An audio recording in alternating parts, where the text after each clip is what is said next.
familiar banget kan sama yang namanya MBTI. Tapi kalian tahu nggak sih kalau sebenarnya MBTI itu palsu? Wah, kok bisa, Kak?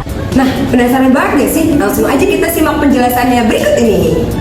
MBTI adalah suatu rancangan tes yang dirancang untuk mengetahui kepribadian seseorang, kekuatan dan preferensi seseorang.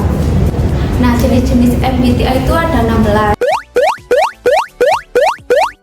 Yang paling dominan itu adalah ISTJ, ISTP, dan ESTJ. Nah, jadi di MBTI itu huruf pertamanya diawali dengan huruf E atau I. E ini melambangkan ekstrovert dan I ini melambangkan introvert. Tetapi sebenarnya dalam suatu individu itu mereka tidak akan bisa 100% ekstrovert atau introvert. Nah, huruf kedua dalam MBTI itu biasanya diisi oleh N atau S.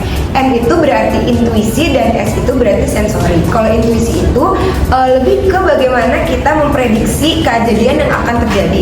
Sementara kalau sensori itu lebih ke bagaimana kita melihat fakta yang ada pada saat ini. Padahal sebenarnya dalam saat mengambil keputusan itu kita harus mempertimbangkan keduanya, tidak bisa hanya salah satu saja. Nah, huruf ketiga MBTI itu kalau nggak T, F. T untuk thinking dan F untuk feeling. Ini tuh berhubungan sama cara kita mengambil keputusan. Kalau thinking itu lebih ke mengkaji secara objektif, sedangkan kalau feeling itu pakai perasaan. Padahal kan kenyataannya nggak bisa gitu. Kalau kita ngambil keputusan, kita harus mengkaji secara objektif dan juga menggunakan perasaan kita.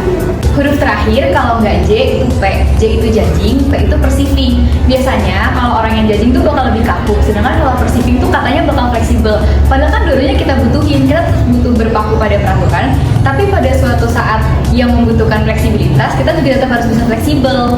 Nah guys, ternyata MBTI itu adalah termasuk pseudoscience loh. Apa sih pseudoscience itu?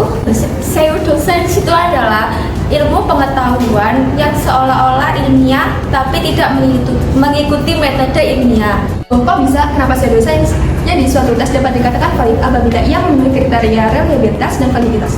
Reliabilitas artinya hasil yang didapatkan dari suatu tes akan selalu konsisten dan tidak berubah ketika dilakukan berkali-kali. Sementara MBTI, ketika seseorang yang sudah melakukan tes dan melakukan tes ulang, hasil yang didapatkan akan berubah, sehingga ia tidak dapat dikatakan valid karena hasilnya tidak konsisten dan berubah ketika dilakukan berkali-kali. Sementara tes perilaku dapat dikatakan valid apabila ia dapat diukur.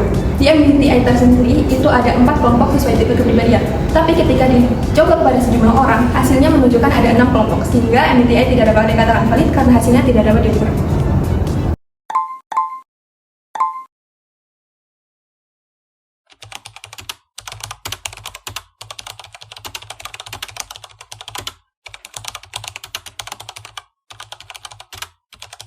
Nah, efek ini adalah ketika kita menerima informasi berupa deskripsi secara lisan maupun tulisan yang sebenarnya umum, tapi seolah-olah dibuat untuk kita sendiri lalu kita relate terhadap deskripsi tersebut.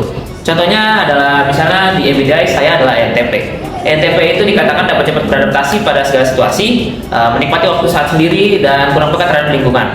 Nah, ada kurang tadi menikmati waktu saat sendiri. Menurut saya setiap orang tuh memiliki caranya sendiri untuk menikmati waktunya saat sendiri. Jadi deskripsi ini tuh sangat-sangat umum yang sebenarnya tuh kalau ditaruh di MBTI tidak merinci terhadap ENTP yang saya punya ini.